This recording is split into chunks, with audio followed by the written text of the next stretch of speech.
Bypass ఎంతో కాల ప్రజల యొక్క చిరకాల స్వప్నం ఇది.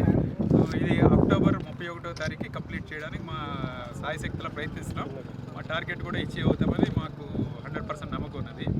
ఈ బైపాస్ లెంత్ 16 కిలోమీటర్లు 384 మీటర్లు. దీంట్లో మనకి 3 ఫ్లైఓవర్లు కడుతున్నాము, 6 వియూపీలు కడుతున్నాము, 2 మేజర్ బ్రిడ్జ్లు కడుతున్నాము, 2 మైనర్ బ్రిడ్జ్లు కడుతున్నాము. ఈ అప్పాపురం దగ్గర ఒక క్యాటిల్ అండర్ పాస్ కూడా ప్రొవైడ్ చేస్తున్నాము. సో ఇది 6 లేన్ కడుతున్నాం. ఇది ఒక లెఫ్ట్ సైడ్ అంతా కూడా మొత్తం ఎంటైర్ సర్వీస్ రోడ్ ప్రొవైడ్ చేస్తున్నాం ఇది. సో దీంట్లో అంతా కూడా మన హైవే లైటింగు, తర్వాత ఎంటైర్ ప్రాజెక్టులో వీడియో సర్వైలెన్స్, మనకి automatic traffic management system ATMS అంటాం. సో మొత్తము కెమెరాస్ ద్వారా ట్రాఫిక్ మూవ్మెంట్ అంతా కూడా మానిటర్ చేస్తాము. సో ఎనీ ఇన్సిడెంట్ కానీ ఎనీ యాక్సిడెంట్ అయితే ఇమీడియట్గా మా ఇన్సిడెంట్ మేనేజ్మెంట్ యాక్టివేట్ అయ్యి సో గోల్డెన్ అవర్లో మనము విక్టిమ్స్కి హెల్ప్ చేయడానికి అది కూడా దీంట్లో ప్రత్యేకంగా ప్రొవైడ్ చేస్తున్నాం. అలాగే మన ఈ స్లోప్స్ అన్నీ కూడా ఎరోడ్ అవ్వకుండా మనము టర్ఫింగ్ ప్రొవైడ్ చేస్తున్నాము. ఎక్కువ హైట్ ఉన్న వాటి రివిట్మెంట్ కూడా ప్రొవైడ్ చేస్తున్నాము. అలాగే దీనికి ఎలక్ట్రిఫికేషన్కి అయ్యేదంతా కూడా మనము సోలార్ పవర్ ద్వారా జనరేట్ చేసి సో అదంతా కూడా గ్రిడ్కి ఇచ్చి గ్రిడ్ ద్వారా పవర్ సప్లై తీసుకుంటాం అన్నమాట. సో దీనికి అయ్యే ఖర్చు అంతా కూడా మనమే సెల్ఫ్ జనరేటెడ్ అనమాట, అంతా కూడా సోలార్ పవర్ ద్వారా చేస్తున్నాం. సో ఇది ప్రాజెక్ట్ యొక్క ప్రత్యేకతలు. దీంతో పాటు 2 ఎమర్జెన్సీ మీడియన్ ఓపెనింగ్స్ కూడా ప్రొవైడ్ చేస్తున్నాం. ఒకటి మన కోటప్పకొండకి వెళ్ళే రథాలు అవి క్రాస్ చేయడానికి ఒక ఎమర్జెన్సీ మీడియన్ ఓపెనింగ్ ప్రొవైడ్ చేస్తున్నాము. అలాగే మనకి అప్పాపురం తర్వాత ఒక 5 కిలోమీటర్ దగ్గర ఇంకొక ఎమర్జెన్సీ మీడియన్ ఓపెనింగ్ చేస్తున్నాం. ఇదంటే ఎమర్జెన్సీలో మాత్రమే ఓపెన్ చేస్తాం, అదర్వైజ్ ఇదంతా కూడా క్లోజ్ చేస్తాం అన్నమాట. ఇదే కాకుండా మొత్తం ప్రాజెక్ట్లో ఎవెన్యూ ప్లాంటేషన్ కూడా చేస్తున్నాము, అలాగే మీడియన్ ప్లాంటేషన్ చేస్తున్నాము ఇది. సో ఇది ప్రాజెక్ట్ యొక్క ప్రత్యేకతలు. సో బౌండరీ వాళ్ళు కూడా మన బౌండరీ అంతా కూడా ROW అంతా కూడా ప్రొటెక్ట్ చేయడం కోసము మన గవర్నమెంట్ ఆఫ్ ఇండియా పాలసీ ప్రకారం బౌండరీ వాళ్ళు కూడా కన్స్ట్రక్ట్ చేస్తున్నాము. ఎక్కడెక్కడైతే డొంక రోడ్లోనే అక్కడ ఓపెనింగ్ ఇస్తున్నాము. ఇది కాకుండా రైతుల సౌకర్యార్థం ఒక 1/2 కిలోమీటర్లు కూడా ఓపెనింగ్ ప్రొవైడ్ చేస్తున్నాం. సో అక్కడ 1/2 కిలోమీటర్ మా డ్రైన్ అవి కొద్దిగా హైట్లో కట్టిన అక్కడనే కూడా ఇప్పుడు వచ్చేసి ఇస్తున్నాం. సో రైతులకి ఏ అసౌకర్యం లేకుండా చేస్తున్నాం. అలాగే కల్వర్ట్స్ కూడా మొత్తం మేము 68 కల్వర్ట్లు ప్రొవైడ్ చేస్తున్నాం. ఈ 16 కిలోమీటర్లో అంటే కిలోమీటర్కి రఫ్గా 4 కల్వర్ట్స్ ఉంటాయి. సో అదే డ్రైనేజ్ ఇష్యూ లేకుండా ఇది కూడా తీసుకున్నాం. సో ఇదంతా కూడా సో ప్రజల సహకారంతో హానరబుల్ ఎమ్మెల్యే గారి ఈ ఆర్జులీ ప్రాజెక్ట్కి సో ఇది ఒక 2 నెలల్లో ఇది సాకారం కాబోతుంది అనేది PD గారు ఇచ్చినటువంటి వాళ్ళకి ఇచ్చినటువంటి ప్రాజెక్ట్ డిజైన్ అంటే వాళ్ళకి మైల్ స్టోన్ 16.384 మీటర్ల రోడ్డు ఇది.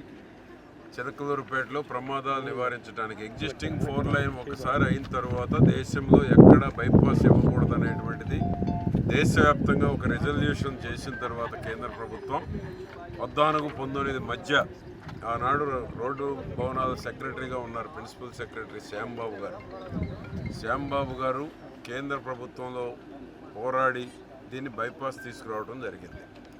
ఆ తర్వాత నీరబ్ కుమార్ ప్రసాద్ గారు మన గౌరవ ముఖ్యమంత్రి గారు 25% కాంట్రిబ్యూషన్ ల్యాండ్లో రాష్ట్ర ప్రభుత్వమే భరించినటువంటి తొలి ప్రాజెక్టు నాకు తెలిసి ఇండియాలో తొలి ప్రాజెక్టే కదా ఇది. ఇండియాలో తొలి ప్రాజెక్ట్ అనమాట.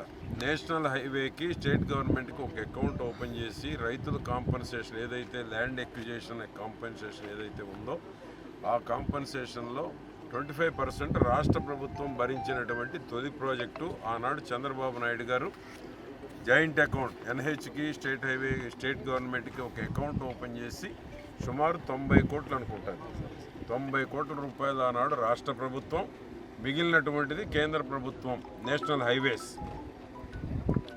ఆ విధంగా తొలి ప్రాజెక్ట్ ఇదే. దీనికి ఒక చరిత్ర ఉందన్నమాట. కేంద్ర కేబినెట్లో ఆమోదం తెలిపినటువంటి ప్రాజెక్ట్ ఇది. దీన్ని గత పాలకులు నిర్లక్ష్యం, వాళ్ళ డబ్బుల కోసం 2 ఏళ్ళు పడుకోబెట్టారు ఈ ప్రాజెక్టును. అవినీతి మంత్రి 2 ఏళ్ళు పడుకోబెట్టకపోయినట్లయితే గతంలోనే సంవత్సరం క్రితమే దీన్ని ప్రారంభించి ప్రమాదాలు నివారించేటువంటి దానికి అవకాశం ఉండేది. గత అవినీతి మంత్రుల వలన ఈ ప్రాజెక్టు 2 ఏళ్ళు ఆలస్యమైంది. ఎంతోమంది ప్రాణాలు కోల్పోయారు. చివరికి మేమంతా పోరాడి నీ డబ్బుల కోసం ప్రజల ప్రాణాలు ఎందుకు తీస్తున్నావు అని ఈ యొక్క అవినీతి మంత్రిని ప్రశ్నిస్తే దిగొచ్చి ఈ యొక్క కాంట్రాక్టర్కి సహకరించడం జరిగింది.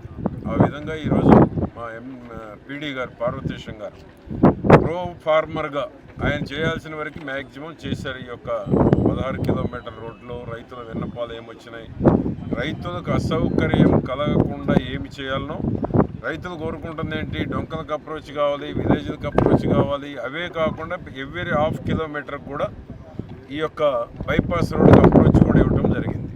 ఆ విధంగా ఎక్కడ ఏ గ్రామానికి అసౌకర్యం కలగకుండా చేయటం జరిగింది. ఇప్పుడు తిమ్మాపురం వాళ్ళు కూడా ఒక రిప్రజెంటేషన్ వచ్చారు, దాన్ని కూడా పరిశీలన చేస్తామని, ఎగ్జామిన్ చేస్తామని పీడీ గారు చెప్పడం కూడా జరిగింది. ఆ విధంగా ఈ 16 కిలోమీటర్లో రైతులు కాంపన్సేషన్లో కూడా చాలా సంతోషంగా ఉన్నారు. కాంపన్సేషన్తో పాటు ఆ వాల్ ఒక్కటి అసౌకర్యం ఉందనేటువంటిది రైతులు నా దృష్టికి తీసుకొచ్చారు. ఆ వాల్ కూడా ఇప్పుడే సెంట్రల్ గవర్నమెంట్ ప్రపోజల్లో ఉందంట. 3 మీటర్ల అవతల వదిలేస్తే రైతులకు అసలు ఇష్యూసే లేకుండా పోతాయి దేశవ్యాప్తంగా అనేటువంటిది. ఆ బిల్లు పాస్ అయిపోతే దాని తర్వాత మనం కూడా ఒక ప్రపోజల్ పెట్టేటువంటి అవకాశం వచ్చేటువంటి పరిస్థితి ఉంది, ఇప్పుడైతే లేదు. కాబట్టి అది కూడా వస్తే రైతులకు అసలు ఎప్పటికీ ఇబ్బంది ఉండదు. సర్వీస్ రోడ్డుతో పాటు వాల్ కడతారు, వాల్ అవతల 3 మీటర్ కనుక ఎన్హెచ్ది ఉంటే రైతులకు ఎక్కడ కూడా అసౌకర్యం ఉండేటువంటి పరిస్థితి ఉండదు. అది పరిశీలనలో ఉందని కూడా మా పార్వతీశం గారు పీడీ గారు చెప్పడం కూడా జరిగింది. కాబట్టి ఈ యొక్క ఏదైతే 16 కిలోమీటర్ల 384 మీటర్ల రోడ్డు ఏదైతే ఉందో ఈ రోడ్డు దేశంలోనే ది బెస్ట్ ప్రొవిజన్స్ ఉన్నటువంటి రోడ్డు. స్లోప్ ఉన్న కాడ కూడా గ్రీనరీ కూడా తీసుకొచ్చారు, కెమెరాలు కూడా ఏర్పాటు చేస్తున్నారు, లైటింగ్ ఇవన్నీ వస్తే ఒక న్యూ సిటీని తలపించేటువంటి అవకాశం ఉంది. అదే మేము వచ్చేటప్పుడు పీడీ గారు డిస్కస్ చేస్తాం. ఈ లైటింగ్ అంతా వచ్చి ఈ 5,500 వెళ్ళి 25,000 మంది అక్కడ చేరిపోతే చిలకలూరుపేట గుంటూరు నగరానికి ధీటుగా డెవలప్ అయ్యేటువంటి అవకాశం ఏర్పడబోతూ ఉంది. కాబట్టి ఇది ఒక పెద్ద రోల్ మోడల్ ప్రాజెక్ట్. ఇది దేశంలోనే బైపాస్ 16 కిలోమీటర్లు. ఎందుకంటే ఎగ్జిస్టింగ్ అయిపోయినాక ఇచ్చినటువంటి ఫస్ట్ బైపాస్ రోడ్ ఇది. కాబట్టి దీన్ని నవంబర్లో ప్రారంభించేటువంటి దానికి డీటెయిల్స్ అన్ని పార్వతీశం గారు చెప్పారు. కాబట్టి నవంబర్లో ముఖ్యమంత్రి గారు నేషనల్ హైవేస్ మినిస్టర్ గడ్కరీ గారి చేతుల మీదుగా ప్రారంభించేటువంటి ప్రయత్నం చేస్తున్నాం. సిటీలో కూడా 2 పక్కల డ్రైన్స్ ఎస్టిమేషన్ కూడా వేపిస్తున్నారు పీడీ గారు. ఎగ్జిస్టింగ్ 4 లైన్ ఏదైతే టౌన్లో ఉందో, ఎందుకంటే ఇటీవల మొత్తం టౌన్ అంతా నీట మునిగిపోయింది. ఎందువలన డ్రైన్స్ లేకపోవటం వల్ల. ఆ డ్రైన్స్ కూడా కిలోమీటర్ 1 కోటి రూపాయలు వచ్చేటువంటి పరిస్థితులు 14 కిలోమీటర్లు ఉన్నది.